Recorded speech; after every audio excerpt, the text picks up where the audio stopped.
Good morning, everyone. Welcome back to my channel. My name is Kyle. Thank you so much for joining me today. Yeah, I am feeling very excited today, and I really want to share with you why I have a big smile on my face.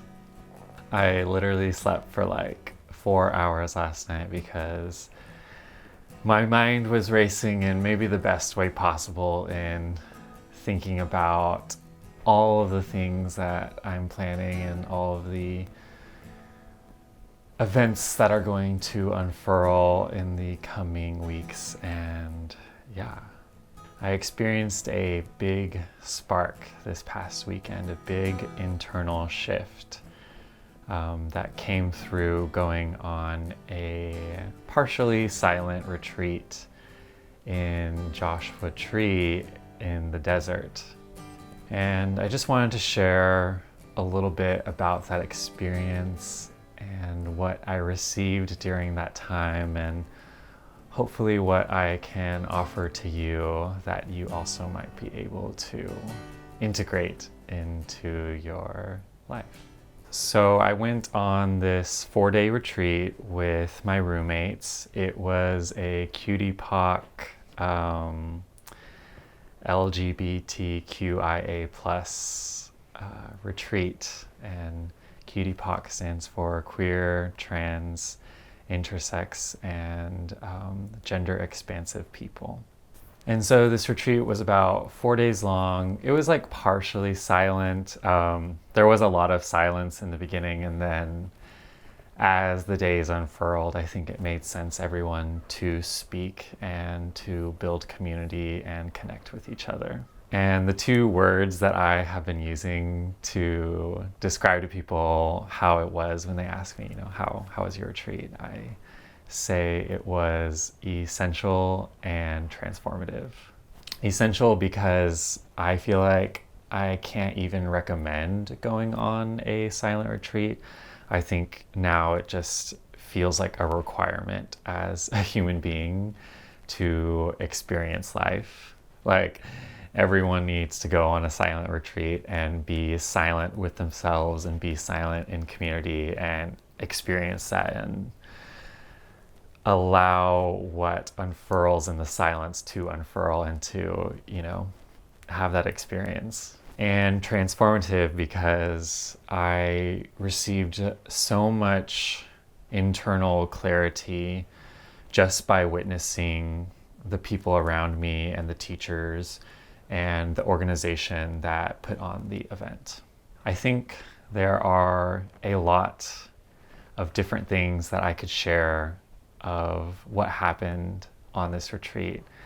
But the main thing that I want to talk about is the title of this video, this mantra that was gifted to us: not permanent, not perfect, not personal. So for a bit of context, impermanence, imperfection, and impersonal are interpretations of the three conditions of life as taught in Buddhism. And I mean, 2 videos ago, I talked about, dealing with perfectionism when it comes to my creative outlets, when it comes to basically anything that I do in my life, and kind of trying to unravel that and let go of this desire to be perfect. And I feel like this mantra, not permanent, not perfect, not personal, just has so much to offer all of us in how we move about in our daily lives. And I don't even think I've fully received everything that that saying can give me. I just know that it is very powerful and can reveal a lot more depth and a lot more openness and a lot more expansion inside of me. I'm smiling a lot, but like in the retreat, the first day for me was really difficult. It was very difficult being silent and realizing how much I rely on communication to release myself from the thoughts in my head and the thinking mind. And I was overwhelmed. I was overwhelmed with my thoughts. I was overwhelmed with some feelings, and it felt like I couldn't escape them. And in that time, I was just reminding myself to, keep doing the practice. During the meditation, basically all we're doing is meditating in different forms all day long. So I just did my best to push myself through and not give up and keep showing up for myself. And by the time we made it to the second day, I felt a lot more relief. I felt like I had really given my best effort to bring balance to myself, bring balance inside, and be okay with how chaotic my mind was feeling the day before. And that just brought me into this place of so much clarity, so much realization about how I want to live. I throughout these videos, I always talk about showing up and about practicing, and it's a practice, and we just got to keep trying. And before this retreat, my practice was never really connected to anything. I just saw it as something that I had to do, that it was the right thing to do for me. And I was called to do it, but I didn't really have an encasing of purpose around it. It was just something that I was kind of going through the motions with because I knew it was the right thing. And I didn't realize this in the past. I only realize it now, in hindsight. But being in a community where Buddhism brought us together and the practice was gifted to us through a Buddhist lens made everything make sense.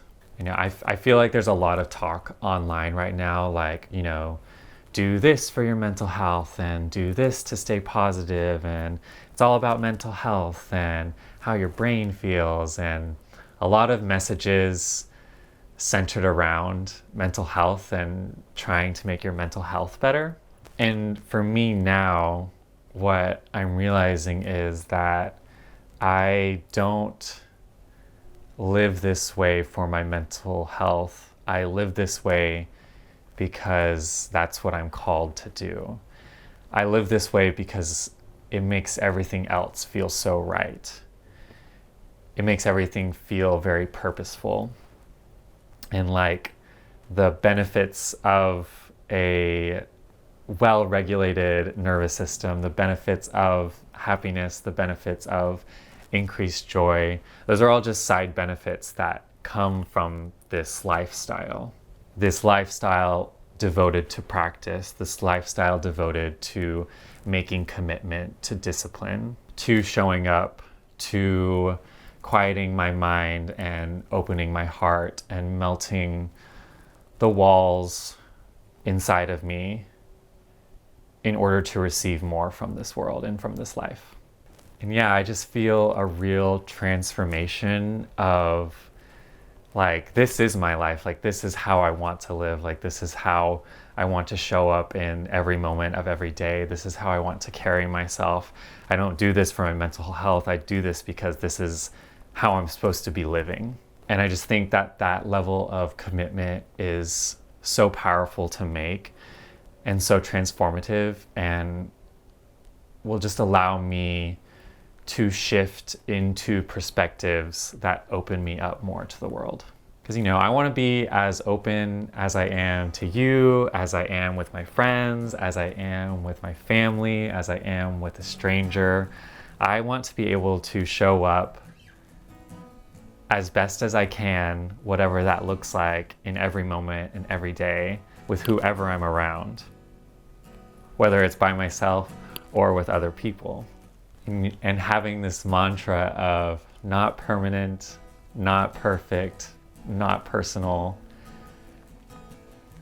to carry that with me and really guide me along this path. And just remember, it's a practice. So yeah, like I said, this mantra resonates with me, but I don't have its full power yet. But it's just important to me now, and I wanted to share that with you. And maybe you can carry it along with you on this journey, or some form of it, or maybe it transforms into something else for you. But yeah, it was important for me to share that. This felt like a very quick video, but yeah, I'm gonna end it here. I'm going to leave it at that, and just thank you so much for watching. Thank you so much for giving me this opportunity to be here with you. I wouldn't be here without you, and I'm just so grateful that we get to share this existence together, and that we are thriving to grow and thriving to change and thriving to enter into a new world and be together in a new way. And it's very special to me. So yes, thank you so much for being here. I hope you have a great day, a great rest of your week, and a great moment wherever you are. I will see you in the next video. Bye.